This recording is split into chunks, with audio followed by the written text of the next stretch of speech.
Welcome to Nisha classes at UK. चलिए start करते हैं अपनी जीके की प्रैक्टिस। और पहले क्वेश्चन देख लेते हैं। प्रकृति में विद्युत चुंबकीय तरंगे हैं। 4 ऑप्शन है यहाँ पे, ये 5वां ऑप्शन भी है लेकिन ये इसकी नीड नहीं है। तो प्रकृति में जो विद्युत चुंबकीय तरंगे, जिन्हें हम क्या कहते हैं, इलेक्ट्रोमैग्नेटिक वेव्स भी कहते हैं, वो क्या है? अनुदैर्ध्य है, अनुदैर्ध्य स्थिर है, अनुप्रस्थ है या अनुप्रस्थ स्थिर है। तो जो प्रकृति में ये विद्युत चुंबकीय तरंगे होती हैं, ये होती हैं आपकी अनुप्रस्थ तरंगे। ठीक है, 2 तरह की तरंगे होती है ना, एक होते हैं आपकी अनुदैर्ध्य तरंगे, एक होती है आपके अनुप्रस्थ तरंगे।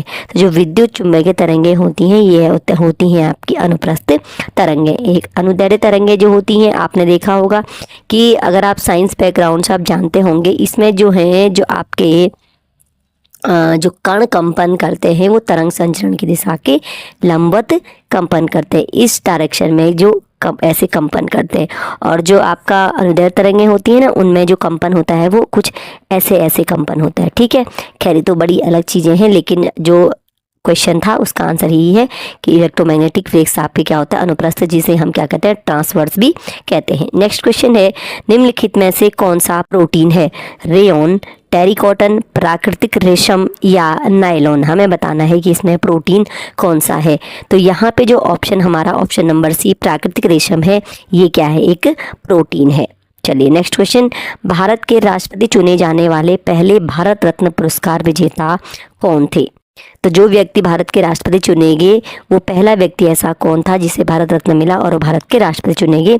तो वो थे आपके डॉक्टर एस राधा कृष्णन। ठीक है, तो राष्ट्रपति चुने जाने वाले पहले भारत रत्न पुरस्कार विजेता थे आपके doctor S Radha Krishnan, doctor Sarvepalli Radhakrishnan, जो भारत के दूसरे राष्ट्रपति थे। निम्नलिखित में से कौन सी भाषा सबसे अधिक व्यक्तियों द्वारा बोली जाती है? तो 4 ऑप्शन है, अंग्रेजी, चीनी, हिंदी या रूसी। तो चीनी भाषा जो है वो सबसे अधिक व्यक्तियों द्वारा बोली जाने वाली भाषा है। नेक्स्ट क्वेश्चन, दूध की शुद्धता मापने के लिए उपकरण है। दूध की शुद्धता का पता लगाने के लिए कौन सा उपकरण यूज़ किया जाता है? लैक्टोमीटर, हाइग्रोमीटर, मैनोमीटर या सोनोमीटर?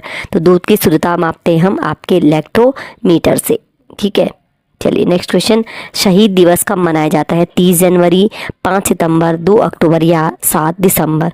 तो जो शहीद दिवस वो मनाया जाता है 30 जनवरी को, और ये शहीद दिवस मनाया जाता है जब महात्मा गांधी की मृत्यु हुई थी। तो महात्मा गांधी का जो देहांत वाला दिन है 30 जनवरी, उस दिन मनाया जाता है आपका शहीद दिवस। किसे भारत के लौह पुरुष के रूप में जाना जाता है? 4 ऑप्शन है, सुभाष चंद्र बोस, बाल गंगाधर तिलक, सरदार वल्लभ भाई पटेल या जवाहरलाल नेहरू? तो आयरन मैन ऑफ इंडिया या भारत के लौह पुरुष के रूप में जाना जाता है आपके सरदार वल्लभ भाई पटेल को। ठीक है, चलिए नेक्स्ट क्वेश्चन, महात्मा गांधी द्वारा पहला किसान आंदोलन कहाँ शुरू किया गया था? जब महात्मा गांधी भारत आते हैं दक्षिण अफ्रीका से, तो सबसे पहले जो किसान आंदोलन आपका शुरू करते हैं वो हमें यहाँ पे बताना है। 4 ऑप्शन है यहाँ पे, ये आपका जो टाइपिंग मिस्टेक है, ये आपका बारदोली है, दनोह, चंपारण या वार्डनो? तो महात्मा गांधी द्वारा जो पहला किसान आंदोलन शुरू किया गया था वो क्या गया था? चंपारण में। और चंपारण में कब शुरू किया गया था? 1917 में। और चंपारण आपके कहाँ पर है? आपका चंपारण है आपका बिहार में। ठीक है, ये इसकी एक्स्ट्रा जानकारी है। नेक्स्ट क्वेश्चन है, निम्नलिखित में से किसने प्राचीन भारत में चिकित्सा पर एक ग्रंथ लिखा था? यहाँ पे हमारे पास जो ऑप्शन है उनमें से आर्यभट्ट, चरक, भास्कर या धन्वंतरी? तो भारत में चिकित्सा पर जो ग्रंथ लिखा था, चरक संहिता, वो लिखा था आपके चरक ने। ठीक है, चरक संहिता लिखा था चरक ने। मैकमोहन रेखा किसके बीच की सीमा है? भारत और चीन, भारत और नेपाल, भारत और पाकिस्तान या भारत और बर्मा? तो भारत की से जो विभिन्न देश लगते हैं उनके बीच में क्या है? अंतर्राष्ट्रीय सीमाएं हैं। तो मैकमोहन रेखा जो है वो है आपके भारत और चीन के बीच में सीमा बनाती है। ठीक, नेक्स्ट है, भारत का राष्ट्रीय कैलेंडर किस संवत पर आधारित है? विक्रम संवत, शक संवत, ईसाई युग या हिजरी संवत? तो जो भारत का राष्ट्रीय कैलेंडर या पंचांग है वो है आपका शक संवत पर आधारित है। ठीक है, चलिए नेक्स्ट क्वेश्चन देखते हैं।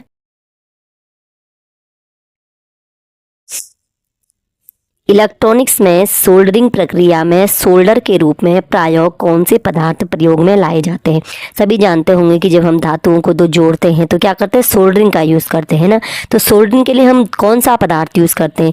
लोहा तथा टिन, सीसा तथा टिन, एल्यूमिनियम तथा सीसा या एल्यूमिनियम तथा लोहा। तो सोल्डरिंग के लिए जो हम यूज़ करते हैं वो है हमारा ऑप्शन नंबर बी आंसर। यहाँ पे सीसा और टिन का यूज़ किया जाता है, लेड और टिन इनका यूज़ किया जाता है आपका सोल्डर के रूप में। चलिए नेक्स्ट क्वेश्चन देखते हैं। नासिक किस नदी के तट पर है? गोदावरी, कृष्णा, कावेरी या नर्मदा?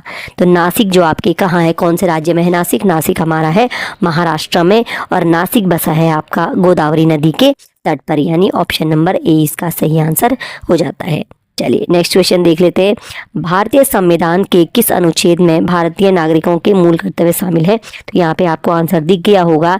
आपका जो अनुच्छेद 51 क है, ठीक है, अनुच्छेद 51 क के तहत आपके नागरिकों के मूल कर्तव्य सम्मिलित है, और ये भारत में मूल संविधान में नहीं थे। 42वां संविधान संशोधन आपका जब 1976 में होता है तो भारत के संविधान में नागरिकों के मूल कर्तव्य जोड़े थे, और जो नागरिकों के मूल कर्तव्य हैं ये कहाँ से लिए गए हैं? आपके सोवियत संघ के संविधान से लिए गए हैं, भारत के संविधान के नागरिकों के मूल कर्तव्य। एक और चीज़ है इसमें, स्वर्ण सिंह समिति की अनुशंसा पर यहाँ पे नागरिकों के मूल कर्तव्यों को जोड़ा गया था। चलिए आगे बढ़ते हैं। नरसिम्हन समिति किससे संबंधित है? नरसिम्हन समिति बैंक सुधार से, भारी उद्योग के विकास में, बीमा क्षेत्र के सुधार में, या ए और सी दोनों में? तो जो नरसिम्हन समिति है आपकी, यहाँ पर आंसर आपका हो जाता है ऑप्शन नंबर डी, ए और सी दोनों में। यानी नरसिम्हन समिति हमारी बैंक क्षेत्र के सुधार और बीमा क्षेत्र के सुधार दोनों से संबंधित है।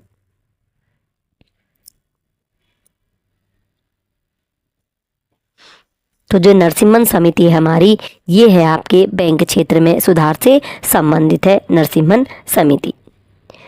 नेक्स्ट है, वर्ष 1907 में भारतीय राष्ट्रीय कांग्रेस के सूरत अधिवेशन की अध्यक्षता किसने की थी?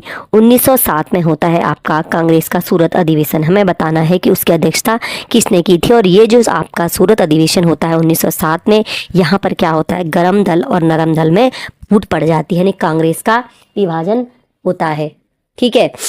यहाँ पे तो जो अध्यक्षता करते हैं वो है आपके रास बिहारी बोस करते हैं आपके भारतीय राष्ट्रीय कांग्रेस की अध्यक्षता 1907 में सूरत अधिवेशन की, जहाँ पर क्या है, कांग्रेस का विभाजन होता है नरम दल और गरम दल का। मुस्लिम लीग द्वारा प्रत्यक्ष कार्यवाही दिवस कब मनाया जाता है? 15 अगस्त 1946, 16 अगस्त 1946, 23 अगस्त 1946 या 15 अगस्त 1945? तो जब ये मुस्लिम भारत में जब ये बाद में लास्ट में जब पाकिस्तान की मांग बहुत ज़्यादा बढ़ गई थी तो मुस्लिमों द्वारा प्रत्यक्ष कार्रवाई दिवस मनाया जाता है, और ये मनाया जाता है आपके यहाँ पे ऑप्शन नंबर बी 16 अगस्त 1946 को मुस्लिमों द्वारा। ये जहाँ तक मुझे ध्यान है ये उस समय की बात है जब कैबिनेट मिशन भारत में आता है, और कैबिनेट मिशन योजना को ये स्वीकार नहीं करते हैं, मुस्लिम लीग द्वारा स्वीकार नहीं किया जाता है, और तब उनके द्वारा प्रत्यक्ष कार्यवाही दिवस मनाया जाता है। एक और क्वेश्चन नेक्स्ट, भारतीय संविधान में मूल अधिकारों को किस देश से लिया गया है? अभी मैंने आपको बताया है कि जो हमारे मूल कर्तव्य हैं वो तो लिए गए सोवियत संघ के संविधान से। अब बात आती है कि जो मूल अधिकार हैं वो कहाँ के संविधान से लिए गए हैं? ब्रिटेन के संविधान से, आयरलैंड के संविधान से, कनाडा के संविधान से, या अमेरिका के संविधान से? तो देख लेते हैं, जो आपके मूल अधिकार हैं ये लिए गए हैं आपके अमेरिका के संविधान से लिए गए हैं हमारे मूल अधिकार। और मूल अधिकार कहाँ से कहाँ तक है हमारे? अनुच्छेद 12 से लेकर के 35 तक आपके क्या होते हैं, भारत जो संविधान के मूल अधिकार आपके सम्मिलित होते हैं, ठीक है।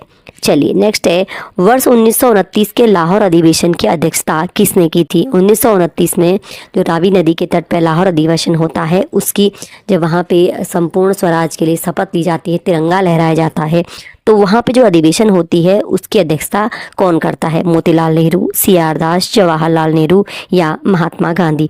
तो 1929 के लाहौर अधिवेशन की अध्यक्षता करते हैं आपके, आंसर देख लेते हैं, यहाँ पर जवाहरलाल नेहरू द्वारा की जाती है 1929 के लाहौर अधिवेशन की अध्यक्षता। चलिए नेक्स्ट क्वेश्चन, सिरका निम्नलिखित में से किसका जलीय घोल है? सिरका citric acid, hydrochloric acid, acetic acid या सल्फ्यूरिक एसिड? तो आपका जो सिरका होता है, सिरका होता है आपका एसिटिक एसिड का जलीय घोल। नेक्स्ट है चिलगोजा किस एक प्रजाति के बीज से प्राप्त होता है। तो यहाँ पर जो आपका आंसर है वो है आपका, 4 ऑप्शन आपको दिए थे, पाइन, देवदार, स्प्रूस या साइकन। तो चिलगोजा आपको प्राप्त होता है पाइन के बीज से प्राप्त होता है चिलगोजा, जिसे आप चीड़ भी कहते हैं। और अगर आप पहाड़ में रहते हैं तो आप जानते होंगे चीड़ का जो फल होता है उसी को क्या कहते हैं आप, उसी से प्राप्त होता है हमें चिलगोजा। तेल का एक बैरल किसके बराबर है, 131 लीटर, 159 लीटर, 179 लीटर या 201 लीटर। तेल का एक बैरल होता है आपका 159 लीटर। और आप इतना ध्यान दीजिए कि जो मैं क्वेश्चन आज आपको जितने भी क्वेश्चन करा रही हूँ ये आपके पूछे गए जीके के क्वेश्चन है। ये किसी न किसी एग्ज़ाम में पूछे गए क्वेश्चन है, स्टेट के हैं, सेंटर के हैं, एसएससी है, SSC है, यूकेपीएससी है। तो ये सब पूछे गए क्वेश्चन मैं आजकल आपको करवा रही हूँ। तो एक बार इन क्वेश्चन को आप एग्जाम में जाने से पहले ज़रूर देख लीजिएगा। मुगल शासन में तांबे के सिक्के क्या कहलाते थे, रुपया, दाम, टकाया, सम्मी। तो मुगल शासन में जो तांबे का सिक्का कहलाता था आपका वो कहलाता था दाम। ठीक है, चलिए आगे बढ़ते हैं, नेक्स्ट क्वेश्चन देख लेते हैं। मद्रास के रैयतवाड़ी बंदोबस्त से कौन संबंधित था, मेटकाफ, मुनरो, विलियम फिंच या कॉर्नवालिस। तो जो आपका रैयतवाड़ी बंदोबस्त था, 3 प्रकार के थे ना, स्थायी बंदोबस्त, रैयतवाड़ी बंदोबस्त और एक और था उसका मुझे ध्यान नहीं आ रहा है। ठीक है, तो जो 3 प्रकार के बंदोबस्त में एक रैयतवाड़ी बंदोबस्त जो मद्रास का था उससे संबंधित थे आपके मुनरो थे। ठीक है, मुनरो और मेटकाफ दोनों से संबंधित थे, तो लेकिन जो मद्रास के रैयतवाड़ी से संबंधित थे वो थे आपके मुनरो। तो लगभग 25 से 30 क्वेश्चन मैंने आज आपको करवा दी हैं। इन क्वेश्चन की प्रैक्टिस जरूर कीजिए और मिलते हैं आपसे नेक्स्ट क्लास में।